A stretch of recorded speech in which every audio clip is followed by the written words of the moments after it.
Donc ravi de vous retrouver aujourd'hui, donc du coup vous, l'équipe Omifab, Anne, et puis les gens qui nous ont rejoints.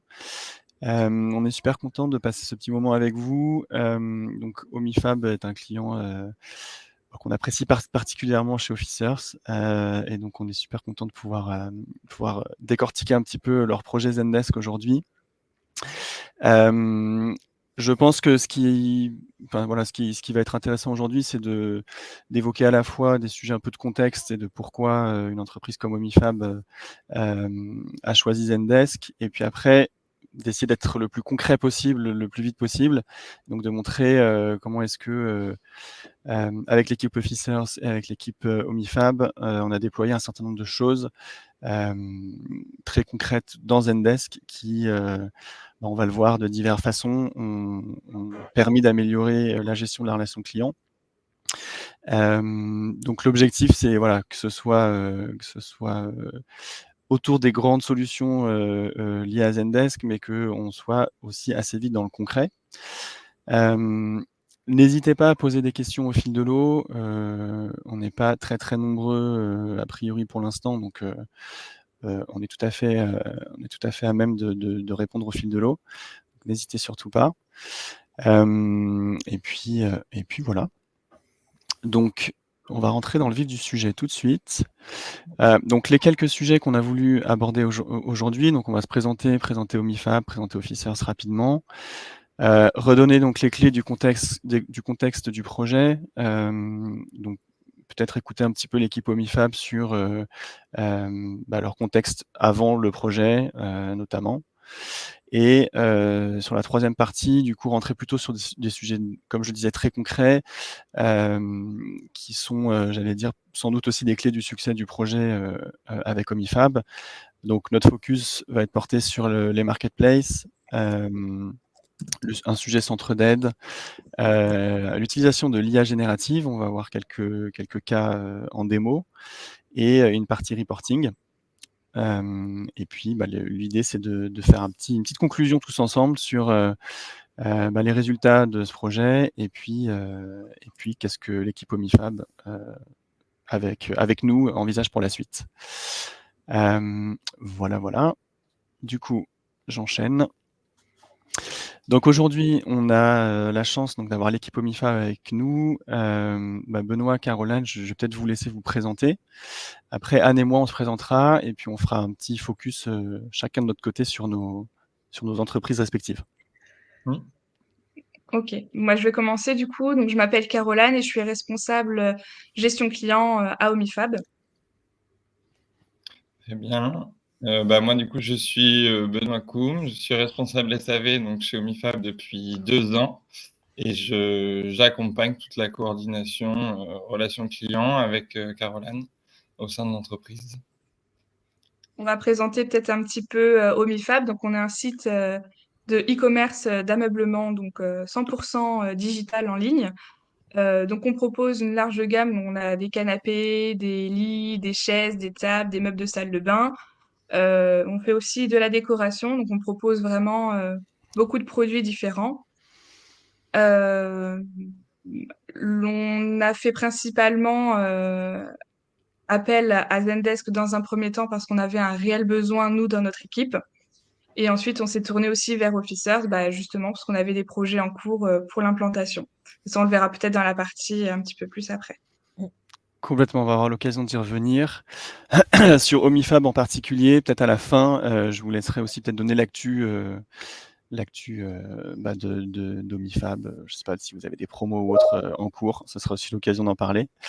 Côté Officers, Anne, je te laisse te présenter. Ok, donc moi je suis ravie d'être là aujourd'hui. Je m'appelle Anne Provost, je suis consultante Zendesk certifiée. Ça va faire bientôt 2 ans que je suis chez Officers, et voilà, je suis un peu geekette, passionnée de tous les sujets tech et d'IA. Et donc merci Anne. Et donc de mon côté, Maxime, donc en charge plutôt des sujets commerciaux chez Officers. Voilà. Donc du coup, rapidement, un mot sur Officers. Donc on est intégrateur, partenaire et expert sur HubSpot et Zendesk. Donc on a on a cette double casquette aujourd'hui en termes d'expertise outils, et on a une équipe d'une dizaine de personnes, un petit peu plus maintenant, qui accompagnons donc nos clients sur chacun de ces 2 outils, pour des sujets donc de déploiement, de refonte ou d'intégration, et donc avec soit un mode projet, soit des modes un petit peu plus dans la durée, en fonction des besoins de nos clients. Alors, je suis en train de me dire que j'ai cette bannière là qui tourne depuis tout à l'heure, je vais peut-être l'enlever. Hop, voilà. Donc voilà un petit peu pour la présentation des différents intervenants et puis chacun de nos métiers.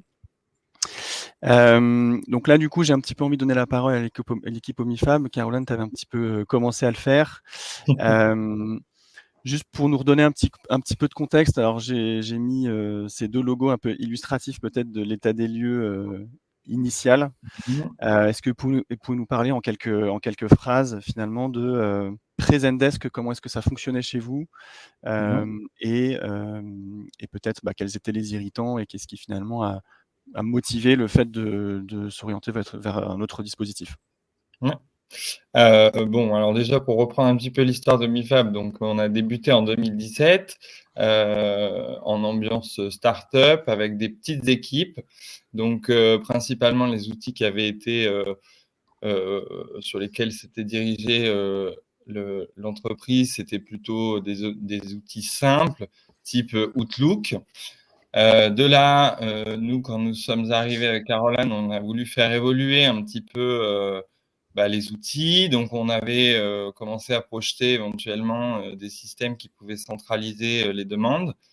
On s'était donc orienté vers eDesk, qui proposait une solution, dirais-je, un petit peu similaire à Zendesk, mais un peu moins poussée, qui permettait de centraliser certaines demandes avec certaines marketplaces, mais pas toutes.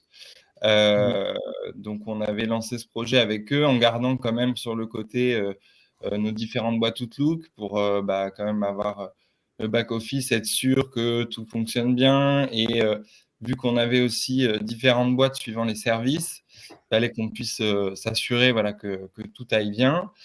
De là, eDesk n'a pas répondu totalement à nos attentes, puisque comme je le disais un tout petit peu avant, on ne pouvait pas centraliser tous les canaux.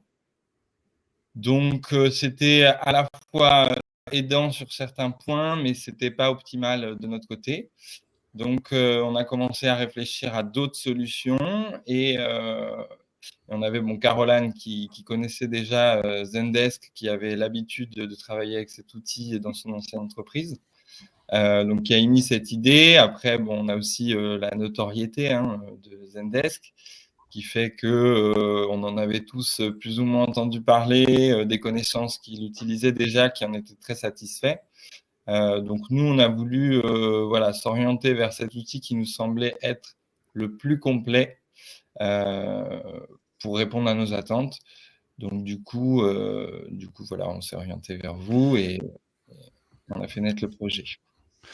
Par rapport à ce que tu disais sur le multicanal, donc on va y revenir, c'est l'occasion. Mais qu'est-ce qui était le plus bloquant justement par rapport à ça, au fait que du coup tous ces canaux-là n'étaient pas forcément gérés par votre outil historique?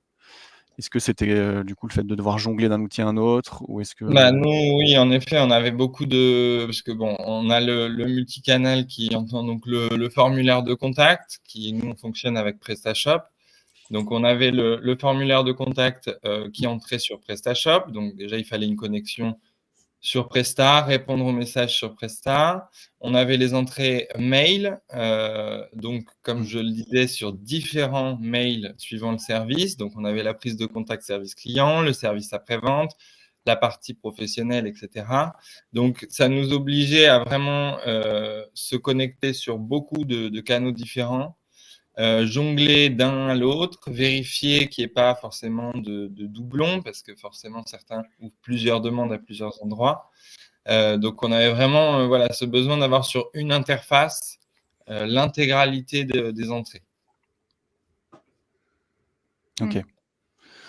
Je ne sais pas si tu voulais rajouter quelque chose, Caroline, par rapport à ça, mais oui, ce qui s'est aussi un petit peu imposé à l'équipe, c'est qu'on on a quand même des saisonnalités qui sont assez fortes. On peut avoir vraiment un Mmh. double de traitement, par exemple, pendant les soldes ou pendant les fêtes de fin d'année.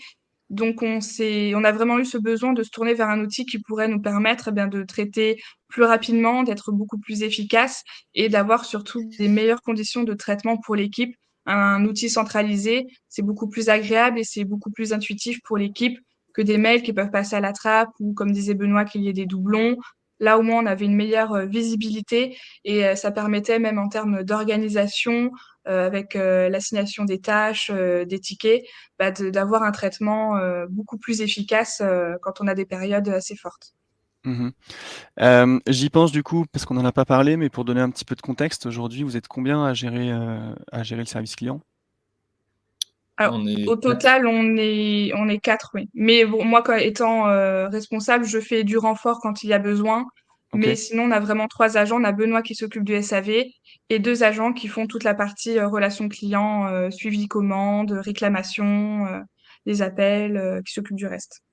OK, OK, OK. Top, merci beaucoup. OK, bon du coup, on rentre directement dans le vif du sujet. On a dit qu'aujourd'hui on était concret, donc on va essayer de l'être, rapidement. Donc comme je disais, il y a un certain nombre de points sur lesquels on a envie de revenir et qui nous semblaient intéressants à partager, aujourd'hui.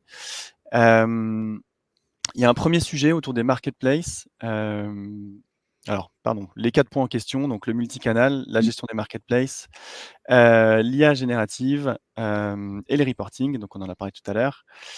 Hem, du coup, alors on va rentrer d'abord sur le multicanal. Là, Anne, je vais plutôt te laisser la main. OK. Ce qu'on voulait, illustrer aujourd'hui, c'était, montrer un cas du coup, très concret de formulaire de contact. Comment est-ce que, celui-ci s'insère dans, l'écosystème du site web, dans le branding? Comment est-ce que le lien est fait également avec la base de connaissances? Donc Anne, je te laisse la main là-dessus et les marketplaces, ça sera pour juste après. OK. Alors dis-moi si c'est bon. Là, je t'ai Oui, ça a l'air d'être bon. OK. OK. Donc ce qu'on a fait, c'est qu'on a intégré, la partie centre d'aide de Zendesk qui contient le formulaire de contact de la manière la plus seamless possible, pour les clients depuis le site, d'Omifab via des redirections.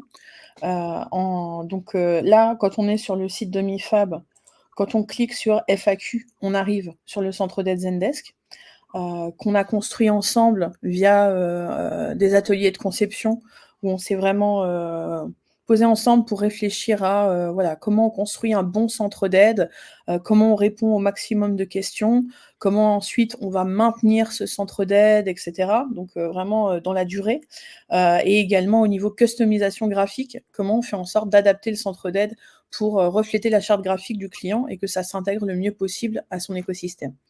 Voilà, là on voit quand on clique sur FAQ, on arrive sur le centre d'aide et quand on clique sur contact, on arrive sur le formulaire de contact Omifab qui est vraiment, le canal principal de contact, celui forcément que nous on met le plus en avant parce que quand les clients utilisent le formulaire de contact, pour contacter le service client, les demandes sont déjà qualifiées en fonction des motifs, que le client a sélectionnés. Donc ça a fait, l'objet d'ateliers de conception, qui sont vraiment, indispensables, hein, au départ du projet avec vraiment de l'immersion métier sur vraiment comment est-ce que vous travaillez, qu'est-ce qui est prioritaire chez vous, quels sont les workflows et cetera. Donc là-dessus, le plus important, c'est les champs de motifs, qui vont faire l'objet, de priorités auxquelles on va associer des SLA pour traiter de la manière, la plus pertinente possible, la plus rationnelle possible et ne plus traiter comme voilà, le fonctionnement avant Zendesk, c'est on a un Outlook, les mails arrivent et on les traite globalement dans l'ordre d'arrivée. Premier arrivé, premier servi, mode FIFO. Donc globalement, un client qui va avoir une demande question avant achat qui est pas très prioritaire, mais il y a des risques qu'on la traite avant un client qui a une demande d'annulation de commande urgente alors que le colis est sur le point de quitter l'entrepôt. Donc nous, ce qu'on voulait, c'était vraiment avoir un mode de tri des tickets et de traitement des tickets qui soit optimal en fonction des vrais objectifs métiers et des vraies priorités au MIFAB. Donc ça, c'est ce qu'on a mis en Mmh. place via le formulaire de contact. Ouais, et puis le double avantage du formulaire, c'est qu'aussi côté client, en fait, on a des choses qui sont bien organisées et même dans l'expérience, c'est quand même toujours plus sympa de remplir un formulaire que de rédiger un mail et de faire parler sa prose. Oui. Ce qui était intéressant aussi, je sais pas si tu peux repasser sur le centre d'aide, Bien sûr. mais c'est de bien comprendre que, Ouais. c'est quelque chose qui est c'est un module Zendesk et qu'effectivement, en fait, il est déployé comme une page d'un site web tout simplement Oui. et que tout le back-end, qui permet de construire cette partie-là est vraiment contenu dans Zendesk Mmh. et donc En fait, Zendesk a un fonctionnement par module, avec le module support qui est la brique principale de ticketing, qui est, elle, indispensable et ensuite un certain nombre de modules qu'on va ajouter à nos projets en fonction des besoins du client. Le module guide ou guide, contient le centre d'aide, donc qui peut être une FAQ client, mais qui peut aussi être une base de connaissances interne pour capitaliser, les connaissances en interne, aider à l'onboarding, des nouvelles personnes et cetera. Ça peut aussi être une démarche, très intéressante et on peut bien sûr faire cohabiter les 2 au sein du même centre d'aide avec de la segmentation d'articles.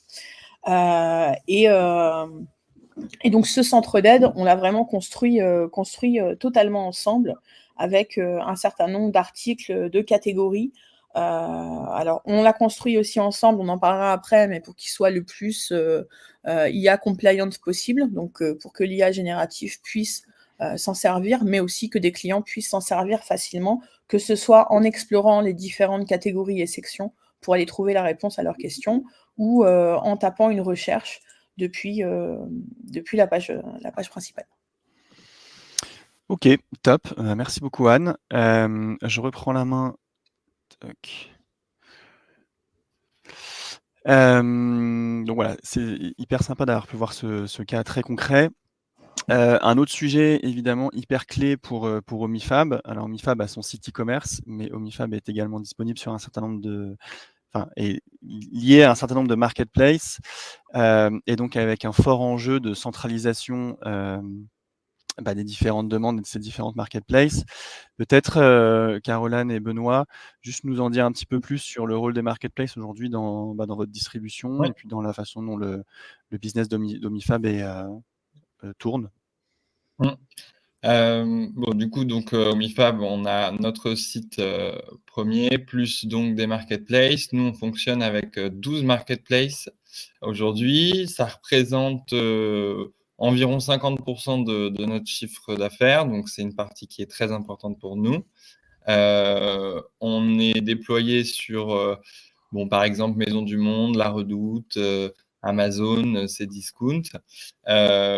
C'était important pour nous donc de pouvoir centraliser toutes ces marketplaces en plus du formulaire de contact et de l'emailing, parce que il est important de traiter le client d'une marketplace aussi rapidement qu'un client mail. Et on ne peut pas se permettre de se dire on traite les mails, comme on disait tout à l'heure, au fil de l'eau sur Outlook, puis on part sur une marketplace, puis sur une autre, et le temps qu'on arrive à la dernière, le client qui est à la dernière marketplace est servi du coup en dernier. Donc pour nous, c'était très, très important de pouvoir lier tout ça. Donc on a mis en place toute cette intégration avec Officers pour avoir une optimisation du travail. OK. Justement sur la mise en place, alors là je fais une petite dédicace à ma collègue Martine qui a géré cette partie-là.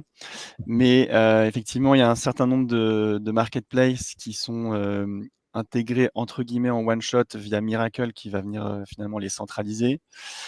Donc il y a cette première intégration qui a été mise en place, de notre côté.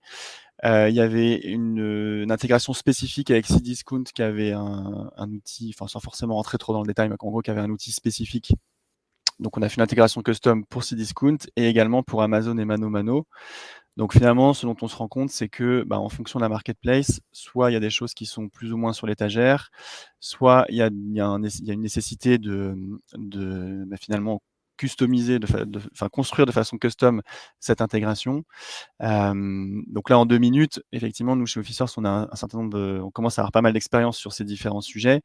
Donc on a des choses qui sont, déployables relativement rapidement sur ces différentes marketplaces. Mais donc pour un acteur du e-commerce, et donc tu le disais Benoît, 50% d'activité via les marketplaces, c'est hyper important, voire vraiment primordial que l'ensemble de ces points de contact clients, même s'ils ne sont pas entre guillemets «hébergés» chez vous, soient centralisés et que finalement l'expérience Omifab, qui se veut, et on va en reparler, quand même d'une certaine qualité, d'un certain niveau, puisse être cohérente et alignée, j'allais dire, quel que soit le canal utilisé par votre potentiel client. Donc on va rentrer un tout petit peu plus dans le concret là-dessus. Ce qu'on voulait essayer de partager, c'était de montrer, alors sans forcément être en mode démo, mais de montrer un petit peu à quoi ça ressemble. Fondamentalement ici, par exemple, on est sur une boîte une vue, on va dire, de tickets côté Zendesk. Et donc on voit qu'en fait, de façon automatisée, en fonction du point d'entrée du ticket, Anne, je te laisse peut-être la parole là-dessus d'ailleurs, parce que je suis Oui, en train de là, du coup, m'emballer, mais c'est c'est une vue sur des tickets résolus récemment, regroupés par Marketplace, qui permet de voir assez facilement le volume de demande qui va aller compléter un petit peu le reporting. Là-dessus, ce que je trouve important, c'est que en fait, quand on a intégré la partie multicanal dans Zendesk, évidemment, la philosophie, c'est d'aller rationaliser le traitement des demandes, d'aller tout centraliser pour plus avoir besoin de chercher sur tous les outils différents, pour plus avoir un certain nombre de demandes, on ne sait pas forcément qui les gère, on ne sait pas si c'est prioritaire ou pas en fonction du canal d'entrée. Et la Marketplace, c'est un peu la brique ultime de ça, parce que finalement, c'était des canaux supplémentaires sur lesquels vous deviez vous connecter un peu unitairement pour aller voir si vous aviez reçu des demandes du client. Donc les agences s'éparpillent, perdent du temps inutilement pour des tâches qui ont vraiment une très faible valeur ajoutée. Alors que là, non seulement on intègre tous les canaux classiques dans Zendesk, donc email, téléphone, le chat, le formulaire, etc. Mais en plus, on va intégrer toutes les manières sur les marketplaces qu'ont le client de vous contacter pour vous poser une question, faire une réclamation, etc. Et ça nous permet, dans Zendesk, d'avoir des règles de gestion qui vont aller s'appliquer à tous les tickets, même les tickets marketplace. Et donc, de pouvoir avoir des automatisations, par exemple, qui s'appliquent à tous, même les tickets marketplace, la priorisation en fonction des demandes qui s'applique à tous. Donc, on a vraiment un canal d'entrée très centralisé, assez optimum, qui vient compléter la vision multicanal. Et puis comme on le voit ici, du coup, avec une vision très claire pour les agents de la source de ce ticket et donc potentiellement la façon dont il va pouvoir le traiter.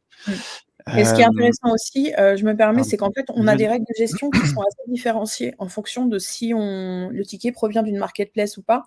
Parce qu'aujourd'hui, si un client contacte Omifab après avoir passé commande sur leur site, on va leur envoyer un questionnaire de satisfaction à la fin. Ils vont avoir le branding Omifab dans le mail, hein, ils vont avoir le footer de mail, ils vont avoir la belle signature Omifab avec les logos, etc. Alors que contractuellement, en fait, si le ticket vient d'une marketplace, il ne faut surtout pas qu'on envoie ça au client. Il faut que ce soit assez transparent pour le client. S'il a commandé via Amazon, même si c'était au vendeur Omifab, c'est quand même via Amazon. Donc, en fait, il y avait quand même un certain nombre d'obligations légales, un cadre légal sur comment on traite les tickets marketplace comparé aux tickets classiques standards qui viennent de clients de votre site. Et ça, on a pu le gérer automatiquement avec des règles de gestion en fonction de l'origine du ticket. Hyper intéressant et du coup, voilà, ça c'était juste un petit, on a vu le côté inbox avec les tickets. Évidemment, le fait d'avoir toutes ces infos de sources et cetera, nous permet de faire du reporting, sur ces sujets marketplace et côté service client, d'avoir justement une vision un peu plus globale des volumes, par canal. Parce qu'effectivement, comme tu le disais Anne, finalement une marketplace est un canal côté service client, limite comme un autre. Oui. Et donc le fait d'avoir tout ça centralisé permet aussi derrière de faire de l'analyse et du reporting de façon assez poussée. Oui, parce que je sais, on n'en a pas trop parlé, mais je ne sais pas comment vous faisiez votre reporting avant, mais avec tous les canaux que vous aviez par comptabiliser tous les tickets que vous receviez sur chacun des marketplaces pour mettre ça dans un Excel ou un Power BI. Oui. Et j'imagine que ça devait être une sacrée galère. Ouais, c'était très très compliqué, c'était très long et on avait énormément moins de données que ce qu'on peut avoir maintenant. Donc Oui. c'était très sommaire quoi, du coup, comme reporting. Oui, là, vous avez vraiment une visibilité immédiate de quels sont les marketplaces qui génèrent le plus de demandes, les types de demandes qui viennent, donc sur quoi il faut faire un focus. Et puis avec tous les réglages que vous avez pu faire sur le reporting, c'est vrai qu'on a la donnée en direct, on a la donnée sur le mois, sur l'année. Enfin, vraiment, en termes de reporting, c'est beaucoup plus poussé pour nous. Ça nous permet d'avoir vraiment des éléments tangibles, quoi. Oui. Top. Est-ce qu'il y a des questions peut-être sur ce sujet marketplace avant qu'on passe à la suite? Peut-être que ça viendra un peu plus tard, mais n'hésitez pas en tout cas. Donc troisième gros sujet qu'on voulait voir, la partie IA. Donc effectivement, tous les gens qui travaillent dans la relation client de près ou de loin ont entendu parler d'IA depuis une grosse année maintenant. Zendesk a pris le pli également avec la mise en place d'un certain nombre d'outils qui sont en plus toujours des choses en cours de progression. 2 mots là-dessus. En gros, aujourd'hui, l'IA dans Zendesk, ça va servir trois grands objectifs. L'automatisation, donc avec, on va potentiellement le voir aujourd'hui, mais un certain nombre de choses que l'IA va pouvoir gérer de façon autonome, vis-à-vis du client et plutôt en côté back-end de la qualification des tickets. Un deuxième objectif qui est plus dans le fait d'assister, donc assister les agents, leur pousser les bonnes réponses ou des suggestions, etc., grâce à l'IA. Et tout ce qui va être optimisation, typiquement savoir mieux aiguiller les tickets, etc., etc. Donc l'IA va être mise au service de ces trois objectifs, j'allais dire un peu au sein de la plateforme Zendesk à différents niveaux. Donc ça, on va dire que c'est la présentation un petit peu globale. L'idée ici, c'était de rentrer donc du coup sur des cas un petit peu plus concrets. Et donc je te repasse la main, Anne, là-dessus. Oui. Tu vas pouvoir nous l'introduire, mais ici, dans le cas d'Omifab, c'est surtout autour du canal chat qu'on voulait vous montrer des choses. Oui. Alors, je te repasse la main en espérant que ça fonctionne. Alors, je vais simplement compléter ce que tu as dit juste à l'instant. Donc, en fait, l'IA chez Zendesk est en évolution constante. C'est vraiment là-dessus que les billes sont placées. On voit que vraiment, c'est très stratégique, pas seulement pour Zendesk. Mais du coup, cette approche que tu viens de montrer, Automate, Assist, etc., est assez nouvelle. Jusque-là, en fait, pour résumer et simplifier peut-être un petit peu, on se disait qu'on avait 3 types d'IA dans Zendesk. On avait de l'IA générative, type GPT, qu'on allait pouvoir utiliser au niveau de la messagerie pour automatiser les réponses aux clients. Qu'on avait de l'IA avancée, qui, elle, fait partie... Donc, l'IA générative, c'est pour tout le monde y a accès, quel que soit le plan de Zendesk, grosse, professionnelle ou entreprise, tout le monde y a accès. Ensuite, on a l'IA avancée qui, elle, fait partie d'un module payant, qui permet de faire de la détection d'intention, la détection de sentiments, de l'aide à la rédaction, du tri intelligent, etc. Et ce qu'ils appellent les IA agents, qu'on appelait avant Ultimate, qui permet au sein d'un chat, mais aussi dans des réponses agents, de vraiment de pousser le curseur au maximum, avec des parcours extrêmement customisés, et en particulier si les sources de données, donc la FAQ ou les données, les documents clients, etc., ne sont pas hébergés dans Zendesk. Là, du coup, pour nous, la FAQ est dans Zendesk, donc l'IA générative était très adaptée. On n'avait pas forcément besoin d'aller plus loin. Donc là, comment l'IA générative va fonctionner? Elle va aller exploiter la FAQ pour restituer une réponse qui va être une synthèse d'article, comme si on parlait à une vraie personne, et sans changer de canal. Donc, c'est-à-dire, au lieu de... alors, elle peut simplement suggérer un lien vers un article, mais ça oblige le client à cliquer sur le lien, ça ouvre un nouvel onglet ou ça le change de fenêtre. Donc, c'est pas très user-friendly. Alors que là, l'IA va vraiment, comme si on parlait à un agent, aller fournir une synthèse de l'article et ensuite demander si la réponse est satisfaisante ou pas. Donc forcément, plus la FAQ est complète, plus elle est bien construite, plus elle est exhaustive, plus l'IA répond bien. Donc ça fait partie d'un gros travail fait ensemble, de vraiment mettre en place toutes ces bonnes pratiques. Donc on a construit un chatbot qui fonctionne de la manière suivante, avec une double entrée. Donc, quand on ouvre le bot propose soit de poser une question ouverte, qui là va exploiter le contenu de la FAQ, soit d'aller sélectionner un menu thématique au sein d'un parcours client. Donc là, on se sert de fonctionnalités de Zendesk qui s'appelle le flux conversationnel ou le flow builder. Donc, dans ce flow builder, on montrera après, mais on a mis des appels API, on a mis des choses assez avancées. Mais là, déjà, on va pouvoir tester ensemble l'assistant virtuel. Donc, Juste, là, Anne, je t'interromps juste avant que tu rentres pardon, dans le concret, juste pour savoir si vas-y. tout le monde voyait bien ce que tu montrais en Est-ce que termes vous voyez le de chat? Est-ce que de c'est taille. suffisamment gros? Parce que j'ai peut-être la main pour essayer de grossir, mais s'il y a juste quelqu'un qui peut nous dire, c'est good. Voilà, si tu as la main pour grossir, peut-être essayer de grossir un peu quand même. Alors je suis pas 100 % serein sur le sujet. OK. Ok. Bon, j'ai l'impression que c'est bon. Donc avant que je me lance, bon, bah, très bien, ça marche. Bon, Vas-y, oui, excuse-moi Anne, ok, je te laisse. merci. Très bien. Donc, on va pouvoir, par exemple, taper ben, hop, frais de port. Et là, le bot mouline un petit peu parce qu'il va exploiter la FAQ et il va nous expliquer comment sont calculés les frais de livraison. Il synthétise l'article et évidemment, si on clique sur voir plus, on part sur l'article vraiment détaillé de la FAQ qui nous liste tout ça en détail. Donc forcément, il ne pouvait pas nous dire tout ça. Et ensuite, il va nous demander si l'article a été utile. Donc là, oui, très bien, tu as bien répondu, on est content et il nous souhaite une bonne journée. Donc on peut faire d'autres tests. Hein. Par exemple, j'ai reçu un meuble, et ben, il manquait un pied. Donc je tape pied manquant pour savoir ce que je dois faire. Et là, je vais avoir le bot qui va me proposer automatiquement la marche à suivre pour ouvrir une demande auprès du SAV. Donc là, je pense juste pour bien préciser, le message qui est là, d'ailleurs c'est indiqué, mais c'est bien donc l'IA qui a, Ah oui, là, c'est rassemblé les in l'IA.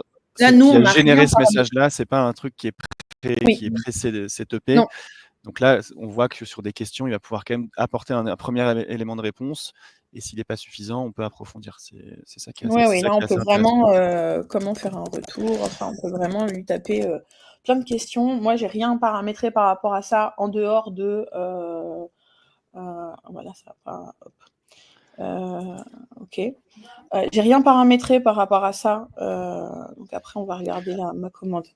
Non, mais du coup, c'est un bon exemple là, parce que ça veut dire qu'en fait, en fonction de ce qu'il va être en capacité de comprendre, il va Oui, pouvoir récupérer l'information, formuler lui-même une c'est réponse, ça, par rapport à sa compréhension et c'est si c'est ça, pas le cas, être dans un mode un peu plus traditionnel, pousser des c'est ça. boutons et OK.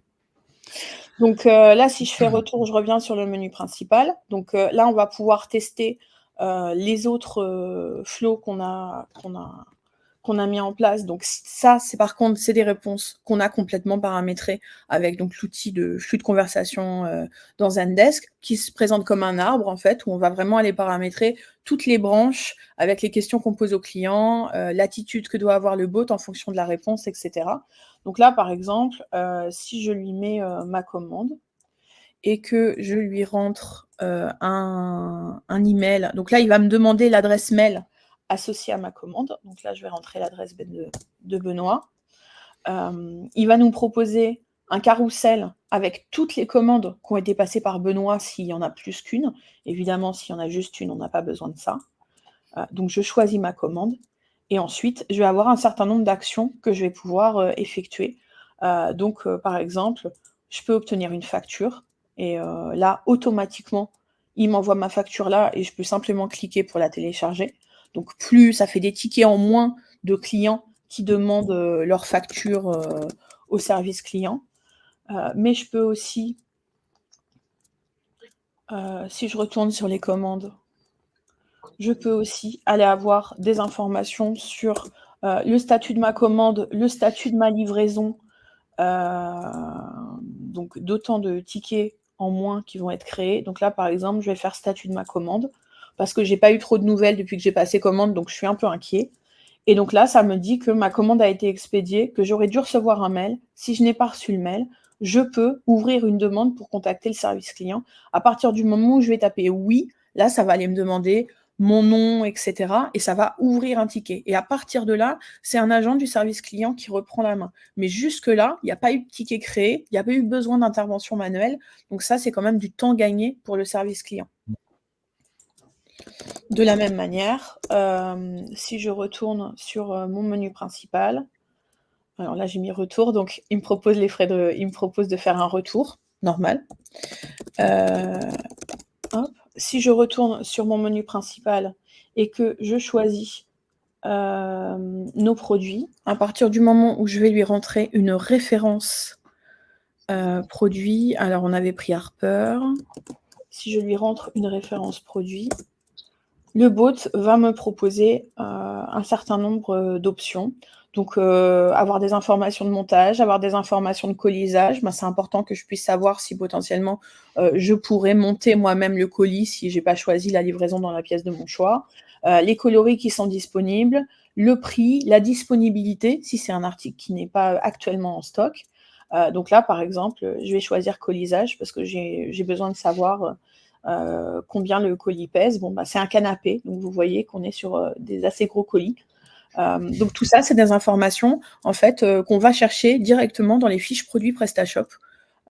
Donc on a construit vraiment ce bot pour faire des appels API et exploiter ce qu'on a sur... donc là, c'est PrestaShop, mais potentiellement, ça pourrait être d'autres outils back-office, base logistique, etc. Pour, encore une fois, automatiser le maximum de tâches et faire gagner du temps aux clients. Et la dernière petite chose que je voulais montrer,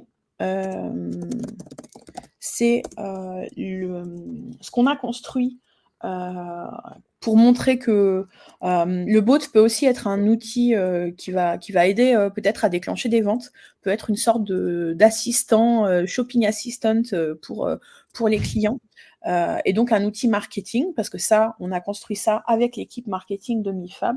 En fait, on a créé un menu conseil produit qui va permettre, en fonction de... donc là, par exemple, je cherche un canapé, j'ai envie de suggestions canapé. Donc, on va me demander quel type de canapé je cherche, est-ce que droit, d'angle, etc. Aujourd'hui, j'ai envie d'acheter un canapé en velours côtelé. Et on va avoir, ça c'est assez sympa dans Zendesk, on va avoir un carrousel visuel avec des photos des canapés, où je vais pouvoir avoir un petit résumé, une petite fiche pour me donner les spécificités de chaque article, avec un bouton en dessous. Et donc derrière, j'ai un coup de cœur pour l'ARIA. Donc je clique sur l'ARIA, j'arrive sur la fiche de l'ARIA et je peux commander directement. Donc, on a vraiment beaucoup de possibilités avec le chat. Et là, on a une bêta d'un outil qui s'appelle Copilot, qui va arriver dans Zendesk. Là, la bêta, enfin, ils appellent ça EAP, mais enfin, la bêta est ouverte depuis très, très peu de temps. Et ça va renforcer encore plus ce côté. On peut avoir un bot qu'on va pouvoir mettre sur les pages du site pour dire est-ce que vous avez besoin d'aide, qu'est-ce que vous cherchez aujourd'hui, qui va être capable de dire en fonction des précédents achats d'un utilisateur, qu'est-ce qu'on peut lui conseiller. Donc ça poussera encore plus l'utilisation du bot comme vrai outil de vente auprès des clients. Et ça, je trouve ça très intéressant.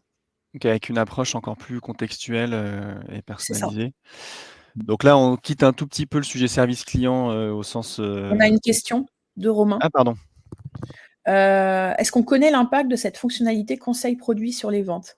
Alors, on ne la connaît pas encore parce que le bot sera lancé incessamment sous peu, mais n'a pas encore été encore mis sur le site. Donc là-dessus, je pense qu'on pourra répondre d'ici quelques mois. Vous avez un peu une exclusivité là. C'est ça que tu es en train de dire. Ok, merci beaucoup Anne pour tous ces cas d'usage. Je pense que c'est hyper intéressant pour les gens qui nous regardent. Effectivement, quand on branche le chat de façon intelligente et bien conceptualisée, on peut en fait en faire énormément de choses, que ce soit vis-à-vis des commandes ou vis-à-vis plus des sujets de base de connaissances comme on a vu. Donc c'est super par rapport à ça. Hop, en fait, je me permets, mais il y a plein d'outils Zendesk qu'on peut un peu détourner comme ça, parce que quand on a mis en place la téléphonie, parce qu'on n'en a pas trop parlé, parce que c'est vrai que la téléphonie chez vous, c'est assez simple. On n'a pas mis en place de serveur vocal interactif pour router les appels en fonction d'un certain nombre de paramètres, parce qu'en fait, tout le monde peut tout gérer par téléphone chez vous, donc on n'avait pas besoin de complexifier davantage. Mais le SVI, un SVI peut aussi servir à mettre en avant des infos marketing. On peut aussi en profiter pour pousser des messages publicitaires. En ce moment, c'est Black Friday, etc. pour diffuser des informations au lieu de simplement router vers des agents pour, là aussi automatiser, limiter le nombre de tickets. Il y a plein de canaux qu'on peut un petit peu détourner comme ça dans Zendesk. On pourra faire un focus téléphonie, avec l'équipe Omifab, peut-être après la peak season, parce que vous allez être un peu occupés là, je pense, Oui, ben, peut-être. ces prochains mois. Pour finir, alors là, peut-être qu'on peut vous laisser la parole un petit peu, Caroline et Benoît. On voulait juste un petit peu illustrer, de façon, concrète encore une fois, les reportings, qui ont été construits, avec Anne, dans Zendesk. Anne, je ne sais pas si tu veux en dire un mot et puis peut-être aussi, Caroline, Benoît, vous entendre sur, l'importance pour vous d'avoir cette vision globale. On a mis du coup quelques exemples, qui s'enchaînent, mais voilà, je vous laisse juste nous dire 2 mots là-dessus. Je vais juste introduire comment j'ai pensé les tableaux de bord et puis tu pourras compléter, Caroline. Donc les tableaux de bord dans Zendesk, à partir du moment où on est sur une édition qui permet la customisation des rapports, pour nous, c'est vraiment quelque chose d'essentiel à un projet. Quand on fait un projet sans mettre de reporting, pour nous, c'est évident qu'à un moment, le client va avoir besoin de data et va revenir vers nous en disant, le natif, ça me suffit pas, en fait, parce que le natif va pas pouvoir, va pas permettre d'utiliser tout ce qu'on a mis en place sur mesure. Tous les champs personnalisés, tout ce qui est vraiment. Donc en fait, si là on avait les dashboards natifs, on ne pourrait pas avoir les marketplaces, on ne pourrait pas avoir les motifs de contact, alors que c'est exactement ça qui intéresse Omifab aujourd'hui. Donc on avait vraiment un besoin essentiel de data, de visibilité, que ce soit pour l'équipe et pour le management, la direction, etc. Ça permet aussi de montrer comment Zendesk est utilisé, comment le support travaille, quelles sont les tendances, est-ce qu'on est assez nombreux au support, est-ce qu'il va falloir recruter, et puis mettre en évidence le ROI sur l'outil. Et donc, on a différents types de tableaux de bord dans Zendesk. On en a qui sont plus conçus pour de l'export avec envoi toutes les semaines, etc. Et il y en a qui sont davantage conçus pour de la consultation directement dans Zendesk. Là, celui-là, c'est davantage ça. C'est un tableau de bord qui est plus à utiliser dans Zendesk pour pouvoir aller jouer avec les filtres de données, les dates, etc. Et donc, on avait vraiment un onglet global qui permet d'avoir une visibilité sur les canaux de contact principaux, les motifs de demande principaux, les marketplaces principales, etc. On a les tendances, l'activité des agents, un focus sur l'activité des agents, sans flicage évidemment, mais pour avoir une idée de la charge de tout le monde. Ensuite, on a fait un onglet satisfaction et SLA, parce qu'il y avait un très gros focus sur la satisfaction, et donc la CSAT qu'on a mis en place, le questionnaire satisfaction chez Omifab, donc pour pouvoir essayer. De toute façon, on a une démarche d'amélioration continue évidente. Donc vraiment, le but, c'est toujours faire mieux. Donc, quand les clients sont insatisfaits, pourquoi est-ce qu'ils sont insatisfaits? Est-ce que c'est par rapport à certaines réponses d'agents? Est-ce que c'est en fonction du canal? Parce que sur un téléphone ou un chat, on attend un peu plus d'immédiateté que sur du formulaire? Est-ce que c'est sur certains motifs où peut-être qu'il faudrait qu'on réponde mieux, qu'on communique mieux en amont, etc. Enfin, on a une vraie démarche de réflexion globale par rapport à ça. Et puis de suivi des SLA, parce qu'on s'est fixé des objectifs de temps de réponse et de résolution. Donc, on essaie de vérifier qu'on est dans les clous par rapport à ça. Et ensuite, un onglet téléphonie, comme encore, alors, j'ai pas fait de screenshot, je crois, de la partie téléphonie. Je crois que je l'ai pas. Mais on a des métriques sur la téléphonie qui sont spécifiques téléphonie, avec évidemment les temps d'attente en ligne des demandeurs, les tailles de file d'attente, etc. Et puis en plus, c'était un outil qui était nouveau dans Zendesk pour Omifab, donc on avait voulu un petit peu différencier ce canal-là pour pouvoir se focaliser dessus encore davantage. Caroline, je te laisse. Ouais, effectivement, pour nous, l'outil reporting, ça a été vraiment un atout vraiment très important que j'utilise du coup quotidiennement, mais aussi pour mes synthèses, qu'elles soient mensuelles ou trimestrielles. On a plusieurs aspects, effectivement, donc on a vraiment un suivi sur le traitement des tickets, qu'il soit global ou par motif, par marketplace, même par agent. Donc ce qui est très important pour nous, parce qu'on a pu également se rendre compte, ce qui n'était pas le cas avant, des principaux objets des demandes. Par exemple, livraison, où est mon colis? On s'est rendu compte que c'était vraiment le nombre de tickets entrants qui arrivaient en premier systématiquement. Donc, ce qui nous a ensuite permis de retravailler sur la FAQ, sur des articles beaucoup plus complets.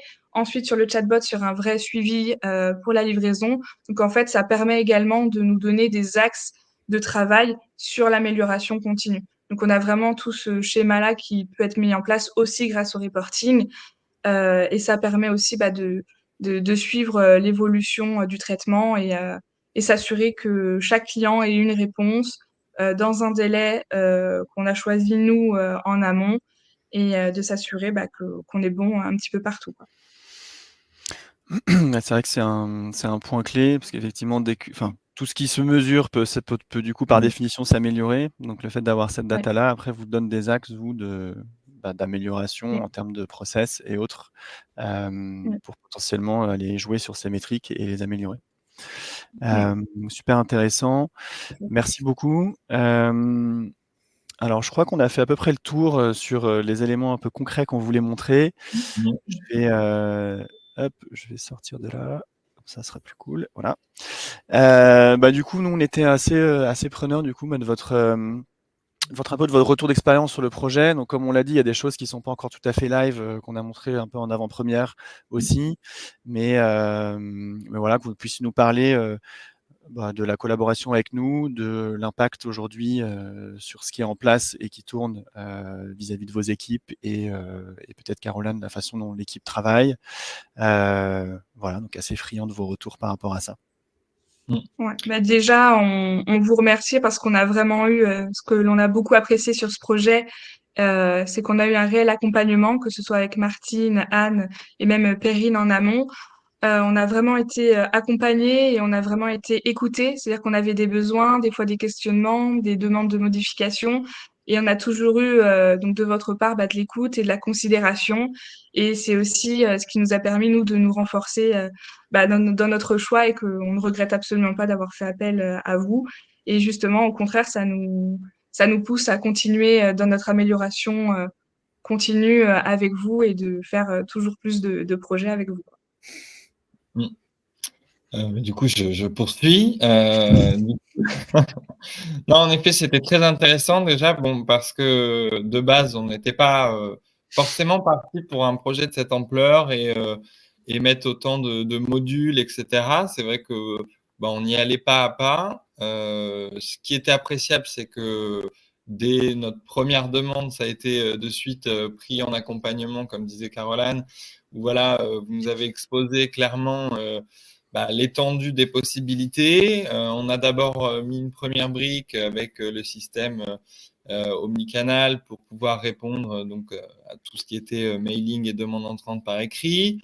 Petit à petit, on a fait évoluer donc la partie guide, où Anne d'ailleurs a été de très bons conseils en termes de stratégie, de script, de comment faire pour que ça soit optimal pour le parcours client. Donc ça, vraiment, c'était appréciable parce que c'est vrai que quand on est un petit peu la tête dans le guidon, on ne voit pas forcément toutes les choses et tout ce qui peut être mis en place ou voilà, des mots-clés, des articles qui peuvent être importants. Suite à ça, on a continué d'avancer ensemble et vous avez continué de nous accompagner sur la téléphonie, le bot. Là, ça va faire presque 1 an qu'on est ensemble et c'est vrai que ça fonctionne très, très bien. Nous, dans le travail d'équipe, ça s'en ressent. C'est vrai qu'au niveau du traitement, les agents sont beaucoup plus sereins parce que forcément, c'est tranquillisant d'arriver le matin, d'ouvrir juste son petit Zendesk et de voir que voilà, on a tous ces tickets qui sont centralisés. Ce dont on n'a pas parlé non plus, mais qui, à mon sens, était important dans le traitement, c'était de pouvoir lier à chaque dossier des demandes externes. Par exemple, quand on a des demandes à faire auprès des transporteurs, des fabricants, etc., on pouvait lier à ce même dossier des discussions externes. Dès qu'on a un retour, ça rouvre le ticket. Donc l'agent, en fait, quand il rentre dans son ticket, il a vraiment une centralisation du dossier client et ça permet du coup d'avoir tous les éléments d'un coup, de travailler sereinement sans avoir à chercher à droite à gauche. En termes de qualité de traitement, on le voit parce qu'on peut avoir des réponses beaucoup plus complètes, plus rapidement. C'est vrai qu'on a un temps de réponse aujourd'hui qui est vraiment, on a gagné fortement en temps de réponse et en temps de travail sur la journée. On le voit aujourd'hui en traitement, on a gagné 1 à 2 heures. Hein. Donc nous, ça nous laisse du temps derrière, surtout avec Caroline, on a pas mal de réunions, de reporting, etc. à faire, ça nous dégage du temps pour pouvoir s'atteler à d'autres tâches, faire évoluer d'autres choses sur l'entreprise. Donc ça, c'était quand même assez impressionnant de voir cette mise en place et en très peu de temps gagner 1 à 2 heures dans notre journée. Pour nous, c'est énorme. Donc sur la partie voilà, opérationnelle, c'était vraiment super. Et puis, comme disait Caroline, on a vraiment été à l'écoute. Vous avez respecté toutes nos attentes. Vous avez même dépassé puisque vous nous avez toujours proposé voilà, des choses très pertinentes pour l'évolution et la mise en œuvre de tout ça. Donc, nous, on souhaite poursuivre avec vous, en effet. De toute manière, on est en prospection continue avec Anne. C'est vrai qu'on se demande tous les mois, on se dit, OK, là, qu'est-ce qu'on pourrait améliorer? Dès qu'on arrive au bout d'un module, on se dit, qu'est-ce qu'on fait après? Voilà, on est en réflexion notamment sur la partie copilot, là, pour l'évolution de l'IA. C'est vrai que nous, on est assez preneurs de ces idées-là. Sur la partie RGPD aussi, on a dit la partie RGPD qu'on a dit qu'on allait mettre en place. Et on n'a pas non plus parlé du système mis en place par Anne récemment, un système de dispatch qui permettait en fait, parce qu'on avait en effet la centralisation des tickets, et puis les agents pouvaient traiter leurs tickets qu'ils sélectionnaient, etc. Et on s'est rendu compte qu'il y avait une disparité de traitement entre 2 agents. Donc Anne a mis en place des systèmes de règles et d'automatisation qui permettent aujourd'hui que nos 2 agents aient la même charge de travail et puissent donc évoluer de manière équitable dans leur poste, quoi. Ça, c'est intéressant parce qu'en fait, il y a souvent plusieurs manières de faire les choses dans Zendesk. Et c'est vrai qu'avoir un projet avec un accompagnement au long cours comme on a ensemble, ça permet d'avoir des itérations et de se dire: «OK, on part sur l'approche standard qui est, les agents vont aller récupérer directement les tickets, utiliser notre clé dans les vues et cetera». Et à un moment, si on se rend compte que ça fonctionne pas, et ben, c'est pas grave, on change notre fusil d'épaule, on a d'autres manières de faire. On peut router avec le routage omnicanal, c'est ce que j'ai mis en place, avec calcul de charge, etc. On peut aussi router par compétence, parce que là, par exemple, Benoît, c'est le seul qui fait du SAV, donc on a créé une compétence SAV pour être sûr que ces tickets-là vont uniquement chez lui. Il y a vraiment voilà, une amélioration continue à tous les niveaux en fonction des retours d'expérience. Ça marche bien, ça marche pas très bien, et ben on affine. Et pareil sur le bot, en fait, quand il sera en prod, un bot avec IA générative, on se dit que nativement, c'est autour de 20-25% de réponse automatique en le pluguant simplement. Mais derrière, on va pouvoir faire un peu de fine-tuning. On va pouvoir aller regarder tous les cas de figure où le bot n'arrive pas à répondre pour créer des nouvelles réponses, améliorer les articles de FAQ, rajouter des mots-clés dans la FAQ, etc. pour grappiller des petits pourcentages, passer à 30-35% de réponses. Donc ça va être intéressant aussi. Bon, ce qu'on se dit, c'est que finalement, c'est jamais vraiment fini. C'est plus des étapes les unes après les autres. Et en plus, comme l'outil lui-même évolue beaucoup, du coup, effectivement, on est toujours un petit peu en itération. Alors, je vois qu'il nous reste assez peu de temps. Est-ce qu'il y a des questions dans l'assemblée?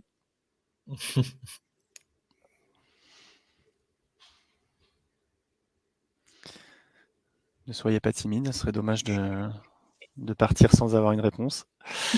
En attendant qu'il y en ait qui se motivent, en tout cas, je voulais vous remercier, Benoît, Caroline. Donc nous, on n'a pas eu beaucoup l'occasion de collaborer, si ce n'est dans la préparation de cette petite session d'aujourd'hui. Mais quand j'entends Anne parler de vos reporting en disant on a quasiment l'impression que vous êtes une team tous les 3. Ah, on est un peu. Donc, et quelque part, j'ai l'impression que c'est un peu le cas aussi. Donc, c'est vrai que c'est assez sympa de pouvoir avoir ce type de relation avec nos clients. Donc, merci beaucoup pour votre temps sur la préparation de cette session. Merci beaucoup d'être un top client et puis de nous faire confiance. Et puis, merci à toi, Anne, du coup, pour ton professionnalisme côté d'Omifab. Et j'étais ravi de pouvoir avoir cet échange avec vous. J'ai l'impression que c'est facile. facile avec eux. Oui, bah Bon, oui, quand oui. même, quand même. Bah, c'est vrai que quand les échanges sont fluides et que voilà, les ateliers sont fructueux derrière, oui, ça avance bien mieux. Oui, non, Romain mais nous demande si la Ouais. session, s'il y aura un replay. Oui, il y aura un replay. Il y aura un replay, ouais, tout à fait. Me semble-t-il, vous allez le recevoir par mail, tous les gens qui se sont inscrits. Après, n'hésitez pas à me contacter si c'est pas le cas, maxime@officers.fr. Je me chargerai de vous le transmettre. Merci à tout le monde pour Merci votre à tous. participation et encore une fois, merci à l'équipe OmiFab. Et puis, à merci très à vous. bientôt pour de nouvelles aventures. À très Merci. Merci bientôt. beaucoup. Au revoir. Au revoir. Au revoir.